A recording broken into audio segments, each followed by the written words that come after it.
నమస్తే ఫ్రెండ్స్, నేను మీ Vandana. Welcome back to Vandana natural kitchen. ఈరోజు స్పెషల్ వచ్చేసి అయితే మనం మునక్కాడతోని బిర్యానీ చేసుకుందామండి.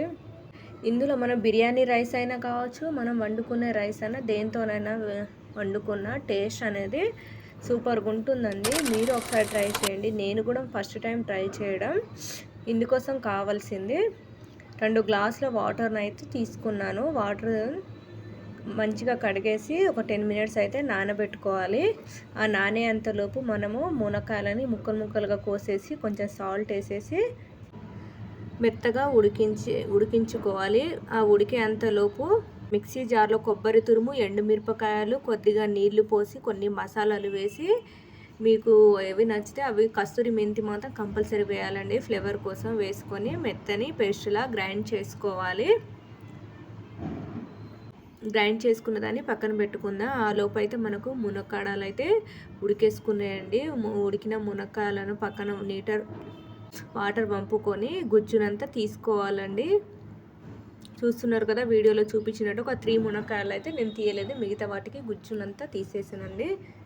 ఇప్పుడు స్టవ్ మీద ఒక మందపాటి గిన్నె లేదా కుక్కర్ పెట్టి అందులోకి 3 స్పూన్లు ఆయిల్ వేసి ఆవాలు వేసి చిటపటలు ఆడనివ్వాలి. ఆవాలు వేగిన తర్వాత మన దగ్గర మినపప్పు అయినా జీడిపప్పు ఉంటే వేసుకోవాలండి. నేనైతే శనగపప్పు వేసుకున్నాను. అందులో సన్నగా తరిమిన ఉల్లిపాయ ముక్కలు, కరివేపాకు, బిర్యానీ ఆకులు వేసి గులాబీ రంగులోకి మారేంత వరకు వేయించుకోవాలి. ఉల్లిపాయలు వేగిన తర్వాత పసుపు, ధనియాల పొడి, పచ్చివాసన పోయేంత వరకు 1 నిమిషం పాటు వేయించాలి. ఇప్పుడు ముందుగా సిద్ధం చేసుకున్న మునక్కాడ గుజ్జు, రుబ్బిన కొబ్బరి మిరప ముద్దను వేసి బాగా కలపాలి. నూనె పైకి తేలేంత వరకు 2-3 నిమిషాలు వేయించాలి. ఇప్పుడు అందులో కడిగి పెట్టుకున్న బియ్యాన్ని వేసి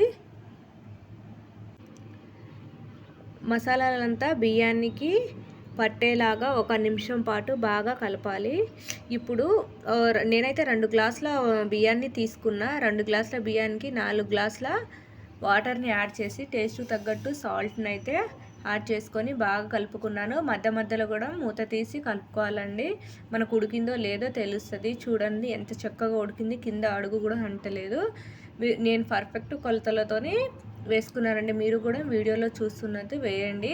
చూడండి, మునక్కాడ బిర్యానీ రైస్ అయితే రెడీ అయింది. చూస్తున్నారు కదా వీడియోలో ఎంత బాగుందో, టేస్ట్ కూడా అంతే బాగుందండి. నచ్చితే లైక్ అండ్ షేర్ చేయండి.